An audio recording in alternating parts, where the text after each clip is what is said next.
하나님 말씀 요한복음 1장 16절입니다. 요한복음 1장 16절. 우리가 다 그분의 충만한 데서 받았으니 은혜 위에 은혜이다.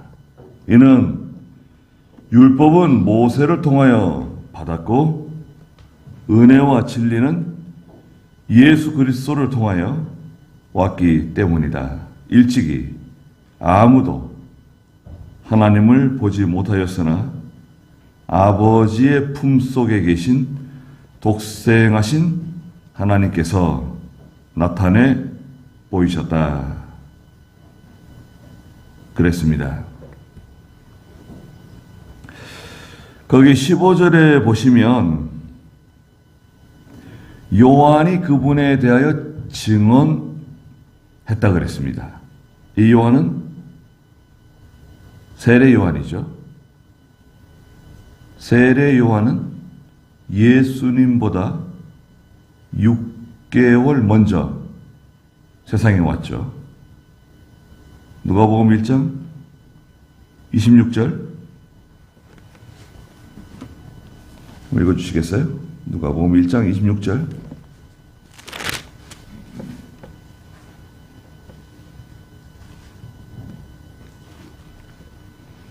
여섯째 달에 천사 가브리엘이 하나님께로부터 나사렛이라는 갈릴리의 한 동네로 보내심을 받아 다윗 가문의 요셉이라는 남자와 정혼한 처녀에게 갔는데 그 처녀의 이름은 마리아였다.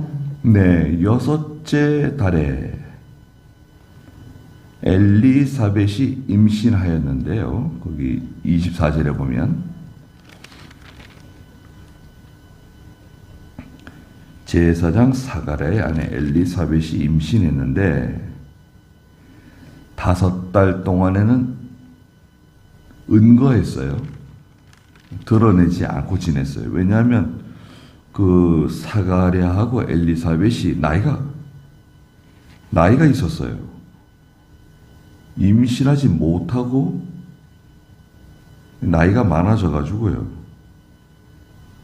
그러다가 이제 아이가 생긴 거예요. 그러니까 이게 좀 뭔가 드러내기가 좀 그랬는가 봐요. 그래가지고 5달 동안은 이렇게 드러내지 않고 있다가 여섯째 달에 가브리엘 천사가 나사렛이라고 하는 동네에 요셉의 정혼한 처녀 마리아를 찾아간 거죠. 거기 38절도 읽어주시겠어요? 마리아가 말하기를 보소서 나는 주님의 여종입니다. 주님의 말씀대로 내게 이루어지기를 바랍니다. 하니 천사가 그 여자를 떠나갔다. 네. 그 36절. 보아라 내 친척 엘리사벳도 늙은 나이에 아들을 배었다. 그 여자는 임신하지 못하는 여자라고 알려져 있었으나 임신한 지 벌써 6달이 되었다. 네. 내 친척 엘리사벳. 그래서 이제 엘리사벳은 아마도 마리아의 이모가 아닐까. 뭐 그렇게 생각하고. 친척 엘리사벳이 나이가 늙은 나이인데 늙은 나이라고 하면은 우리가 생각하는 늙은 나이는 아닐 겁니다. 우리가 뭐 지금 늙었다 그러면 나이가 무슨 몇 살쯤 돼야지 늙었다 그럴까요? 저분 나이가 늙으셨어. 한 80 돼야지 늙었다고 그러지 않을까요? 80 되신 분도 늙은이라 그러면 싫어할걸요? 왜 나를 늙은이라 그래? 그러지 않겠어요? 80만 돼도. 한 90 되신 분이 모를까. 80 되신 분도 요즘 늙은이라 그러면 싫어할 겁니다. 근데 여기 늙은 나이 그러면 아마도 50대 초반쯤 되지 않았을까. 예. 50대 초반이나 40대 후반이나. 왜냐면요, 예전에는 수명이 이렇게 길지 않았어요. 6.25 전후에 전쟁 전이잖아요. 전쟁 직전. 그러니까 우리 전쟁이 50년에 전쟁 났잖아요. 그 50년 직전, 전쟁 나기 전만 해도요, 우리나라 남자 평균 수명이요 46세였습니다, 여러분. 46세. 그 여자는 48세.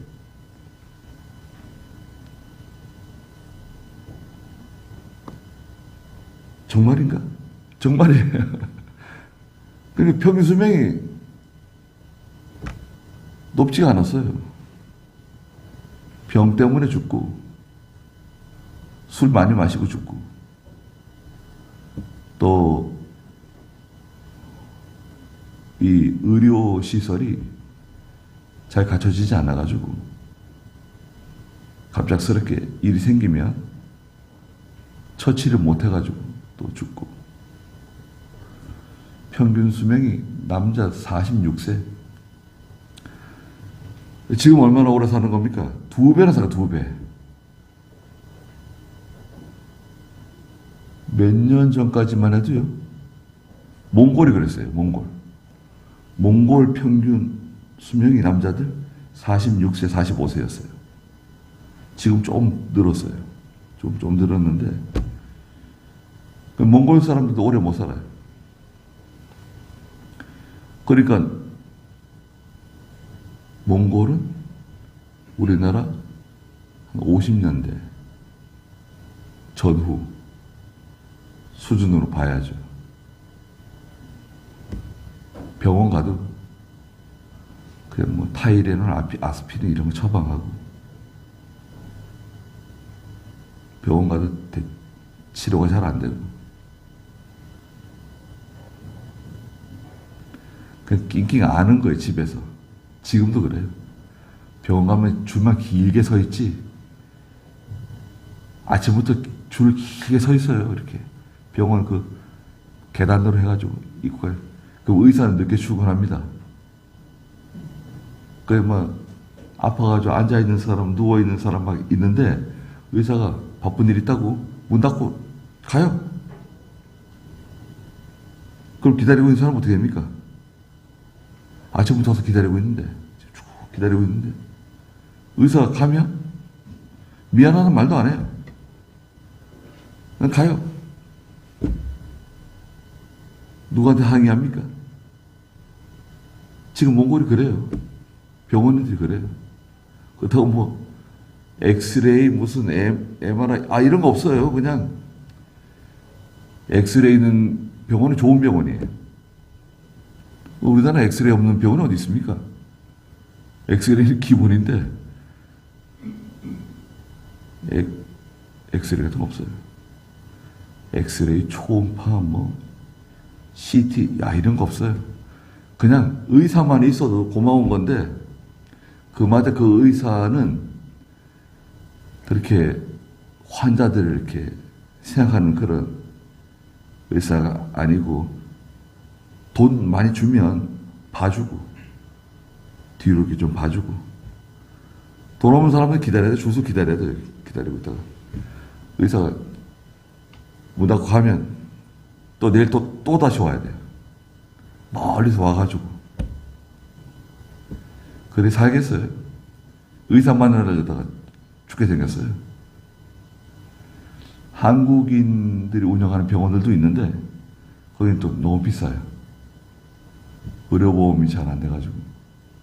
한국인들이 하는 의사들은 좋습니다. 그래도 거기 뭐 엑스레이, CT 있는 것도 있고 좋은 병원들이 있는데, 그거는 한국 사람들 병원은 좋은 병원이라고 다 알고 있어요. 근데 너무 비싸서 못 가요. 그러니 참 안타까운 일이죠. 오래 못 살아요. 또 평생 고기만 먹으니까 고기. 평생 고기만 먹어요. 몽골 사람들이. 채소, 야채 이런 거 안 먹고 쌀밥 이제 조금씩 먹는데 한국에 많이 왔다 가가지고 한국에서 이제 김치도 먹어보고 이제 야채도 먹어보고 볶음밥도 먹어보고 비빔밥 먹어보고 이렇게 해가지고 이제 야채 좀 먹고 쌀밥도 먹고 이제 그럽니다. 예. 근데 나이 많은 사람들은 지금도 쌀밥 잘 안 먹어요. 내가 염소냐? 왜 풀을 먹고 쌀을 먹냐? 이렇게 얘기해요. 내가 뭐 염소야? 고기만 먹어요. 1년 내내 고기만 먹어요. 그러니 피부도 안 좋고 수명이 단축돼요. 여하튼 세례 요한이 예수님보다 6개월 먼저 와가지고 예수님에 대해 증언했잖아요.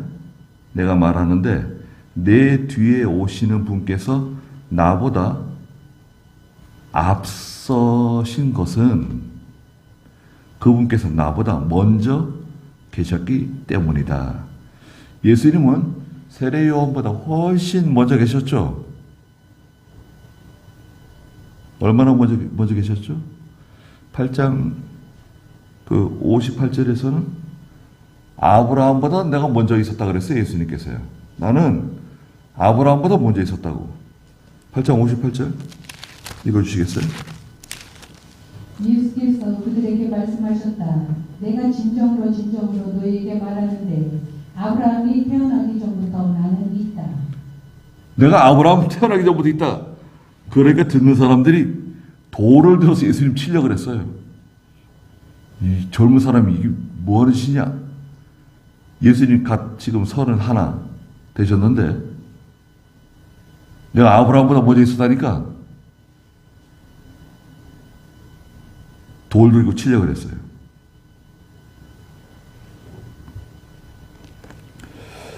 베드로전서 1장 10절, 11절. 이 구원에 관하여는 너희에게 임할 은혜에 대해 예언하던 선지자들이 부지런히 조사하고 연구하였다. 그들은 자기 안에 계신 그리스도의 영이 그리스도께서 당하실 고난과 이후에 받으실 영광을 미리 증언하실 때 그 영이 무엇을 가리키며 어느 때를 가리키고 있는지를 살펴보았다. 네. 구원에 관해서 연구하는 많은 선지자들과 선진들이 부지런히 성경을 읽으면서 조사하고 연구했는데 뭘 연구했느냐? 자기 안에 계신 그리스도의 영이, 그리스도의 영은 성령이시죠. 그리스도께서 받으실 고난,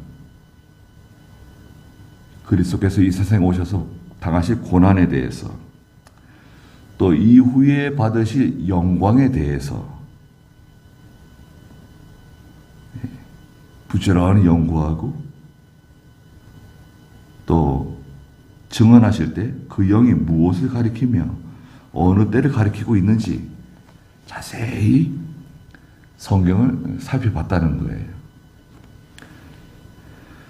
세례 요한도 마찬가지입니다. 세례 요한도 나는 그리스도가 아니다. 뒤에 나오지만 내 뒤에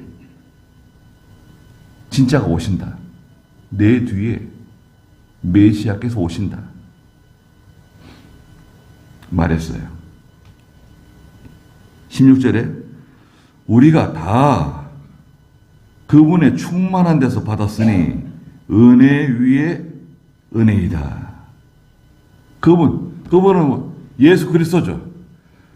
그리스도의 충만한 가운데 모든 것을 받았는데 그것이 바로 은혜다. 은혜.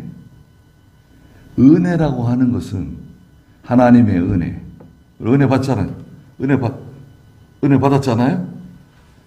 우리가 뭐 하나님 말씀 듣고 참 은혜 받았다 이렇게 말할 수도 있는데 하나님께서 우리에게 주시는 기본적인 은혜가 있어요. 여러분, 예수 믿는 사람에게 그냥 주시는 은혜의 그 선물 보따리가 있어요.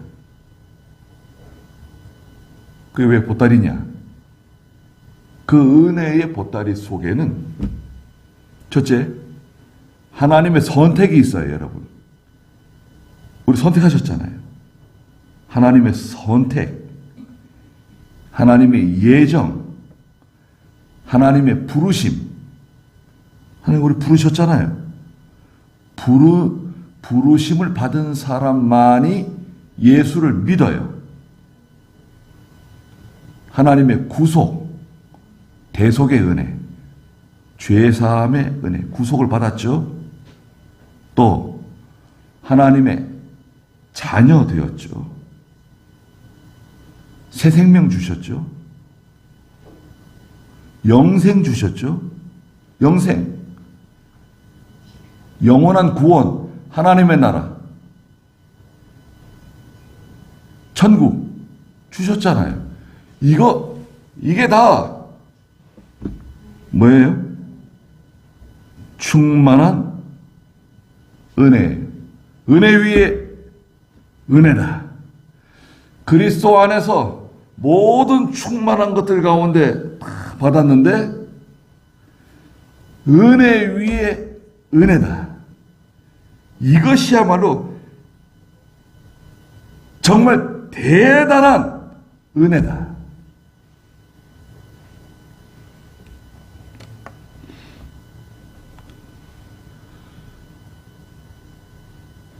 우리는 그런 은혜를 받았습니다. 선물이죠. 은혜는 선물이에요. 그리고 이 은혜는 말씀드린 것처럼 거저 준다는 뜻을 가지고 있습니다. 은혜는 대가 없이 주시는 겁니다. 은혜를 베푼다. 대가 없이 주는 거예요.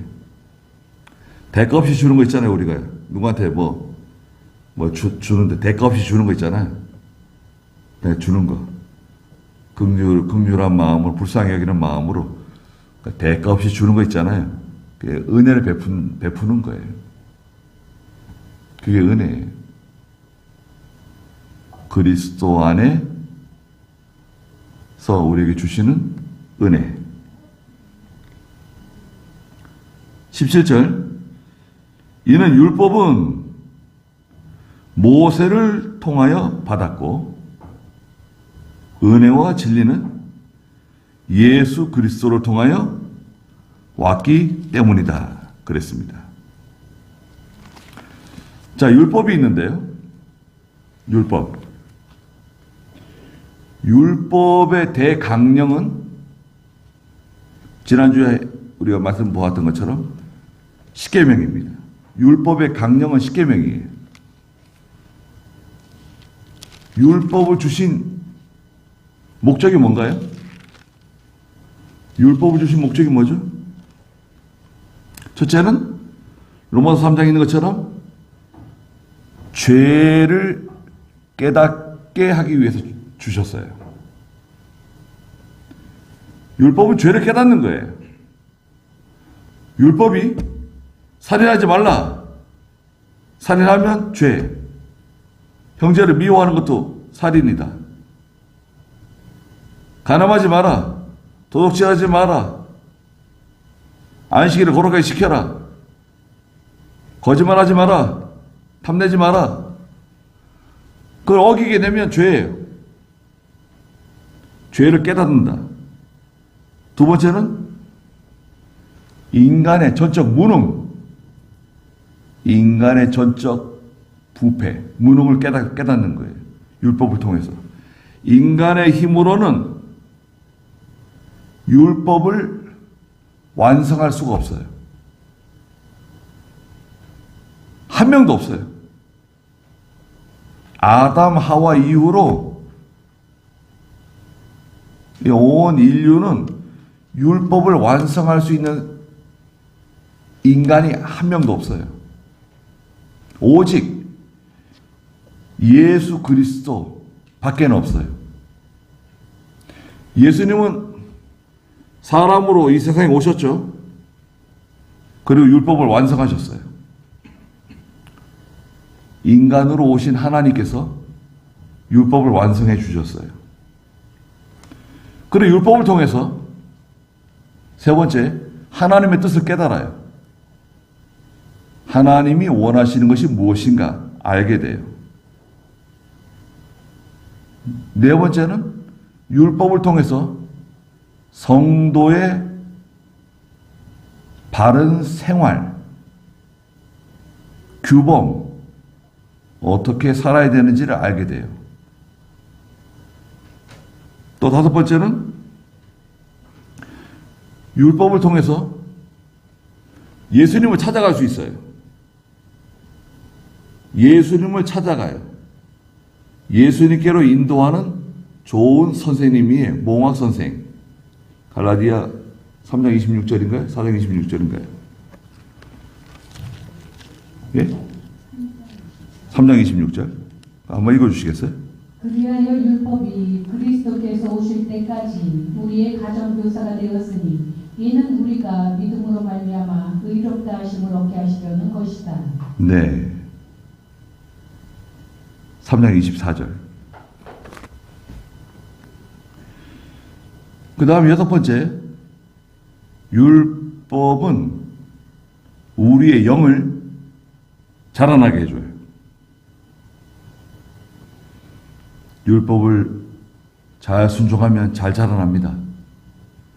율법을 통해서 구원받는 게 아니라 율법을 통해서 구원받는다 그러면 율법주의가 돼요. 율법주의. 율법주의는 율법을 지켜서 구원받겠다고 하는 거예요. 이단이에요. 잘못된 겁니다. 율법주의. 율법을 지키려고 노력하고 애를 쓰는 가운데 성도의 영이 자라나요. 마지막으로 일곱 번째,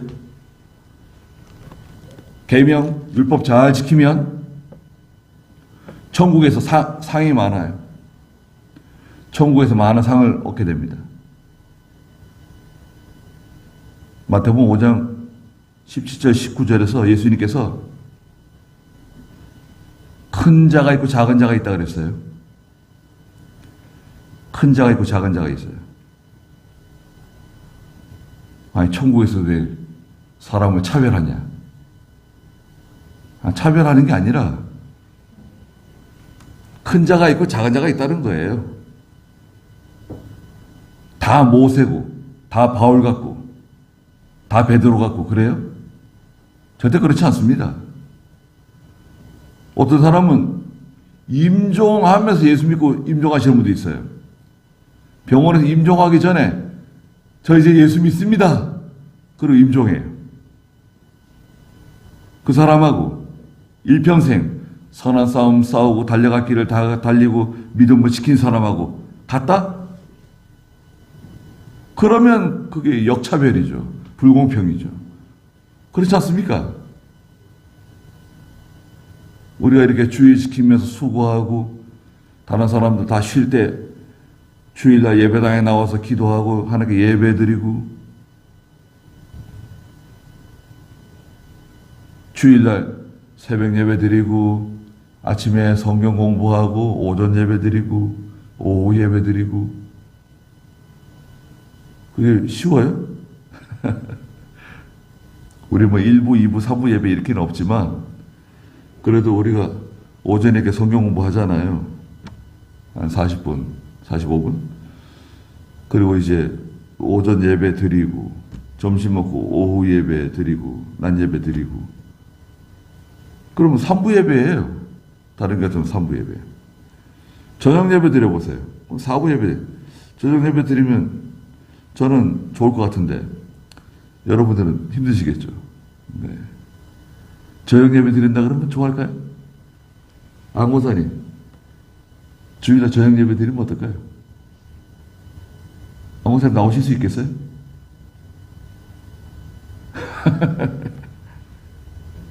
저녁 예배, 보통 저녁 예배 드려요, 주일날. 주일날 왜 저녁 예배 드리는 줄 아세요? 바쁜 사람들 다 일 보고, 예, 놀러 갔다 오고, 가고 싶은데 갔다 오고 이제 저녁 시간에 맞춰서 올 수 있는 사람 저녁 예배 오라고. 그 주일 어기는 거 허락해 주는 거예요. 저녁 예배 드릴 수 있죠. 근데 보통 그 교회들이요, 목사님들이 1부, 2부, 3부, 4부, 5부 본문이 똑같아요. 여러분, 그럼 뭐 요한복음 1장 뭐 여기 뭐 15절부터 그러면 1부부터 5부 예배까지 본문이 똑같아요. 그거 너무한 거 아닌가요? 저 같으면 다 다르게 할 것 같은데. 얼마나 좋아요. 설교할 게 많잖아요. 설교할 거 많잖아요. 1부 설교, 2부 설교, 3부 설교, 4부 설교, 5부 설교 다 다른 본문 가지고 하면 얼마나 재밌을까요? 성도들도 그렇고. 다 같은 거 한다 그러더라고요. 저 깜짝 놀랐어요. 정말인가? 왜 같은 걸 하지? 기회는 이때다 하고 다른 거 하면 좋을 텐데.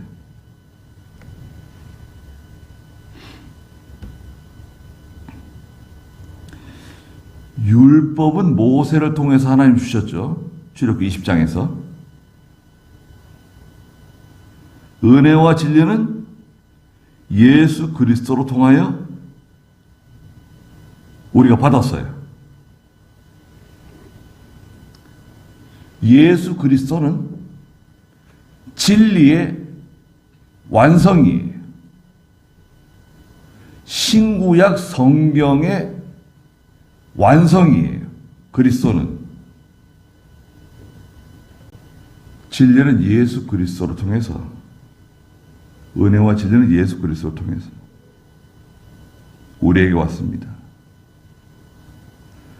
예수님은 신구약 성경의 완성이시다.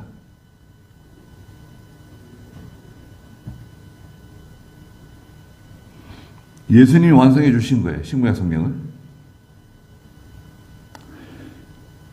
그 예수 믿으면 신구약 성경 같이 우리가 다 지킨 거나 다름없어요. 여러분, 예수 믿으면 신구약 성경 말씀 다 지킨 거나 다름없어요. 그러면 지킨 거나 다름없으니까 순종 안 해도 되는가요? 여기서 이제 문제가 생기는 거예요. 구원파 있잖아요. 이단.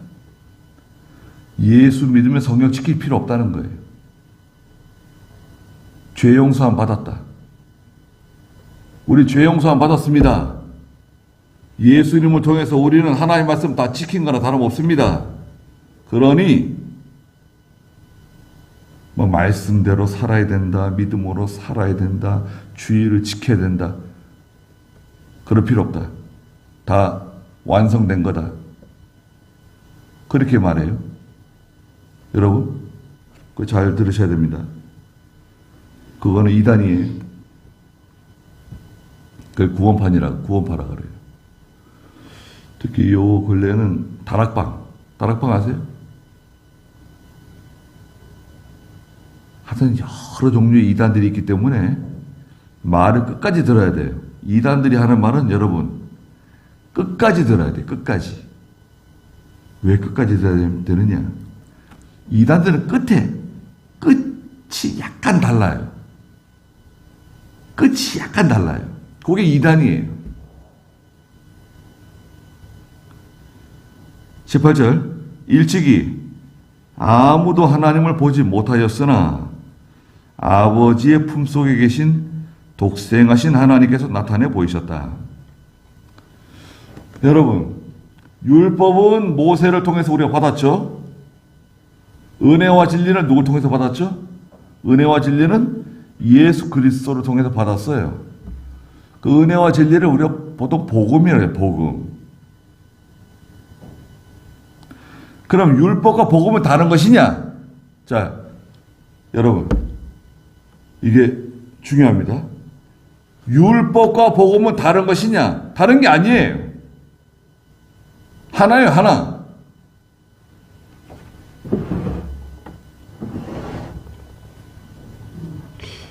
여기 동전 없는 게 동전?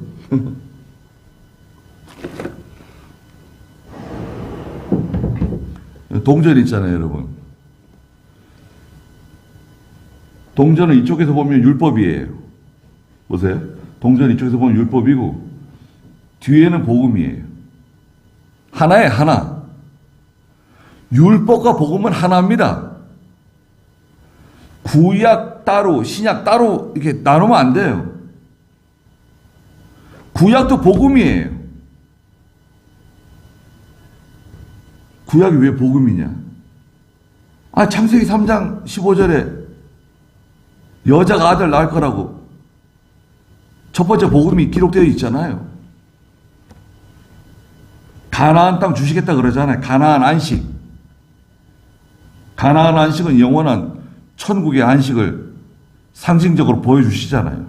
또한 천년왕국 안식을 보여주잖아요. 광야길을 걸어가잖아요. 인생의 여로, 인생의 여정을 걸어가잖아요. 광야길. 구름 기둥은 하나님의 임재, 불 기둥은 하나님의 말씀, 앞서가시며 인도하시는 하나님 보여주셨잖아요. 구약도 복음이에요. 신약도 복음이에요. 또 여기 나누는 사람들이 있어요. 여기는 신약 시대, 여기 은혜 시대다. 여기 율법 시대다. 이렇게 나누는 사람. 이걸 세대주의라고 그래요. 세대주의. 미국의 침례교 영향을 받아가지고 성경을 나눠요. 여기 율법 시대, 여기는 은혜 시대, 여기는 무슨 시대를 나눠요. 세대주의. 나눌 필요 없어요. 구약 시대 때도 은혜 시대, 신약 시대 때도 은혜 시대, 다 은혜 시대예요.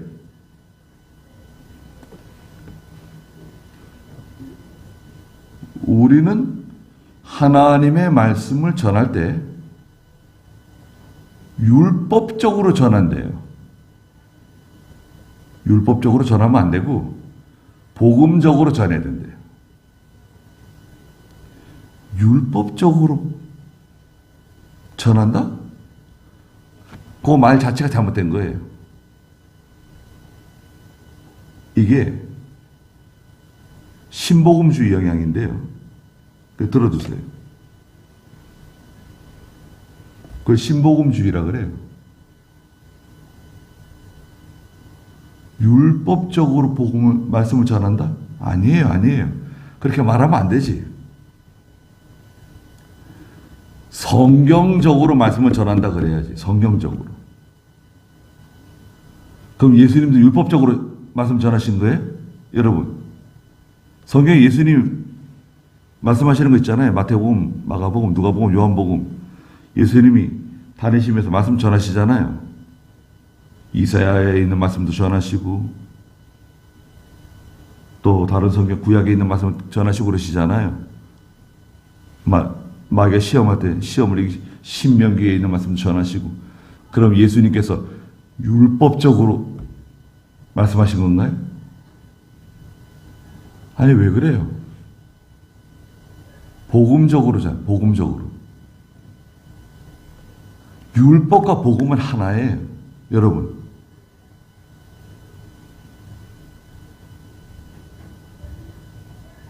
제가 지금 여러분들께 말씀드리는 이 설교 방식은요, 예수님처럼 하려고 애쓰는 겁니다. 사도들처럼 하려고 애쓰는 거예요. 중세 종교 개혁자들처럼 하려고 애쓰는 거예요. 어거스틴, 칼빈, 쭈잉글리,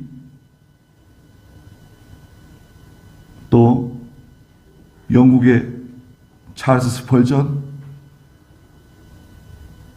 다 강해 설교를 했어요. 성경을 연속 설교. 강해 설교, 연속 설교.